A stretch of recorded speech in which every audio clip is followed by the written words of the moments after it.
All right, so we are back on Hard Hits, and we are going to take a look at the matchup of the week, and then we're going to jump into the power ranking, and we will be out on our way. So, the last matchup we need to take a look at is the matchup of the week. Insert cool noises and matchup of the week. Anyways, we have Pop, who is 2-0, led the scoring in week 2. It's going up against No Bad Chicks, who had the leading scoring in week 1. This matchup is projected to go 151.43 Pop to No Bad Chicks 150.86. Like, this is another dead on, like, close matchup. Both high scoring affairs, both high scoring teams, and we're going to break down each position. So we take a look at the quarterback. We have Carson Wentz and No Bad Chicks going up against Matt Ryan. This is pretty close. Like, each week, each one had a solid performance, and then the other didn't. I'm going to lean towards Carson Wentz. I'm not sold on Matt Ryan. I think Carson Wentz could be a potential MVP in the league, but we're going to lean towards Carson Wentz on this one. We look at the wide receiver games. We have Hopkins for Pop. We have Ridley. We have Stephon Diggs. And then for No Fat Chicks, we have Cooper, we have Edelman, and we have Captain Kirk. It's a push. It's a tie to me. I think each one in their own rights kind of cancel them out. Maybe D-Hop has the slight advantage, but I'm not the biggest Ridley fan. I'm not the biggest Diggs fan.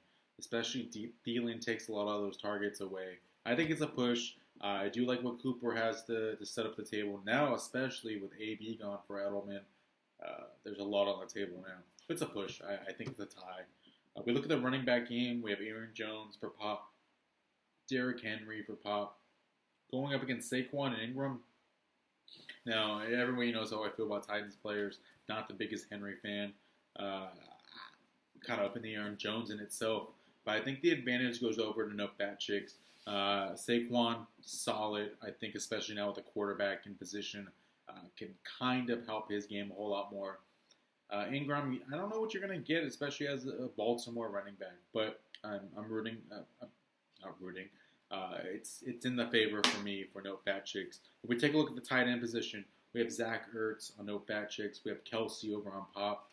I think that's also a push. I mean, you can't go wrong with either one of those. Who are you going to give the advantage to? It's like 2-3. 1-2-3. And one being Kittle. You have Ertz and Kelsey. They can flip-flop either way. It's a push to me. We look at the flex. We have Duke Johnson over for No Fat Chicks against John Ross. I can't believe I'm giving an advantage to John Ross. We're in 2019, and we're saying, hey, you know what? John Ross isn't a bad player. It's hard to believe we're saying that because nobody thought John Ross would pan out. But for the flex position, I am giving the advantage over to Pop.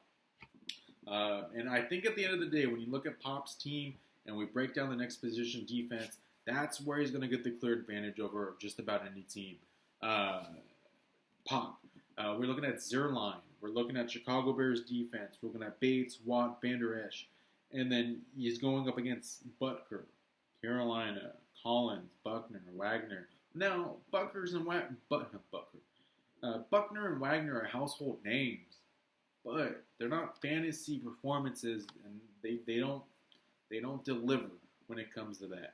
It's just Zerline, Chicago Bears defense. You can look at Van Der Esch. Like, Van Der Esch has been throwing points down for Pop for the last 2 weeks. Watt, he didn't have the greatest performance last week, but he throws down for Pop. I think that's where it lays out, where Pop's going to grab that victory. And unfortunately, the first 2 weeks, the point totals have been solid on the matchups of the week. I don't think this is going to be any different, but I do think this is where it's going to be. This is the deciding factor, especially when you have the wide receivers. I think are pretty equal. The tight ends are pretty equal. The wide receiver can be pretty equal as well. Wentz and Ryan, the wide receiver. The quarterback can be pretty even with Wentz and Ryan. But the biggest game changer is defense, and Pop invested on his defense early with Zerline, with Chicago Bears defense. He knew what he was doing at draft day, and he built his empire. And that's where he's going to grab this victory. I solely believe Pop's going to go 3-0. Yes. Sorry. It sucks because especially a team like No Fat Chicks could potentially go into week 4 at 1-2. He's had a tough schedule, but the good news is he hasn't faced the shitty teams of the league yet. Not naming them, not naming them. But you know who you are. You suck. You know who you are. So with that said, we are going to jump into our power rankings, and we are outie. So we look at our power rankings. You know, obviously we always go 14-1. So number 14 this week, dropping one spot, is going to be cooking a little something. It shouldn't be anything new. Another 0-2, another loss last week. Not performing very well at all. Number 13, dropping 7 spots, is Speeding Bullets, and he's speeding his way down to the loser column. He's speeding his way down to whatever the punishment may be. Like I said, this guy had 1,700 fucking draft picks, and he can barely break 100 points every week. Number 12 is going to be Team Boo Boo. It's one of those rare instances. Again, he won in week 1 and he didn't move. He lost in week 2. He didn't move. He's just sitting at 12. I don't think his team is solid at all, but he's just had that really shitty luck against trash season and sitting at 1-1. We're going to see where his team really is at. Number 11 is El Jefe. He's moving up just on the pure fact that he won. He jumped up 3 spots. Not sold on his team, but he's got a few puzzle pieces there, so we'll see how his team fares in week 3 against 4th Down and Bitches. Week 10, number 10 is going to be the power game. He dropped a spot. He's 0-2, but he's sitting at number 10, and there's 2 teams underneath him that have a win under their belt. So there's something I feel about the power game. I feel like his team might have some potential in it, but it's a win or bust right now. Like, you got to win in week 3. But you have a tough matchup against Limo Riding, so it's going to be rough for you. We look at number 9, Mr. Incognito. You did jump up a spot. New Orleans, bro. New England, bro.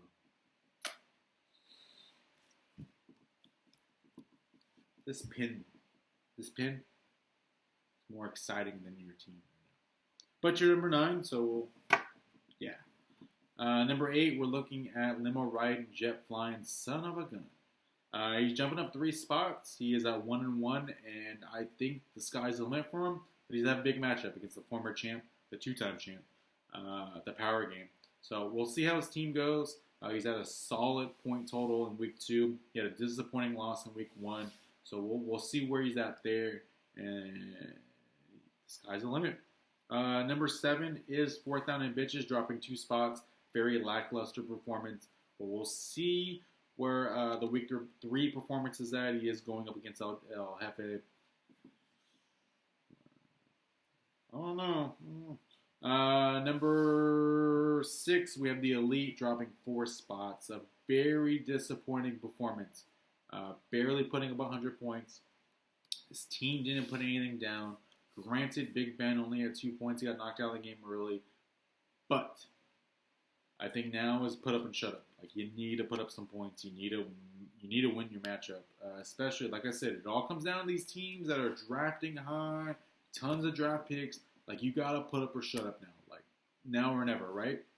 We look at number 5, Trash Season. Sitting at 2-0, he's jumping up 2 spots, but I'm not sold. He's got tons of young talent on his team. Very lucky victory against Team Boo Boo. It should be 1-1. We're going to sit it at that. Like, that's the only reason why you're not higher. If you had a more convincing victory, you'd be maybe 3. But you didn't. You got a lucky victory. Alshon Jeffrey, Deshaun Jackson getting knocked out. What are the odds? Like, play the lottery or something. Number 4 is Ricky. Number 3 is No Fat Chicks. You had a very disappointing loss. OBJ definitely ruined that for you. You're sitting stagnant with your 1-1 record. I still think you are going to be in the playoff race regardless, but you need to keep it moving. It's a disappointing loss, but keep it moving. You do have a tough matchup against Pop. If you grab that victory, it's smooth sailing moving forward. Number 2 is Bukaki, moving up 2 spots. He may be sitting at 1-1, but I think this team isn't as bad as you may think it is. I think it's very well rounded. Solid performance against a fourth down bitches, a playoff contender. He didn't beat the elite in week 1, but he could have. So he went from trade bait to trade me to get better. Number 1, Pop. I think it's hands down. Pop might be, not might be. Pop is going to be your Super Bowl contender. It's Super Bowl or bust. Super Bowl or bust. If he doesn't make his way to the Super Bowl, it's a very bad season. This man is going to be taking out everybody in his way. He's got a very well-rounded team. Don't sleep on that defense. And that is our power rankings. With that said, I'm Connor Joe. Week 3, hard hits. We're out.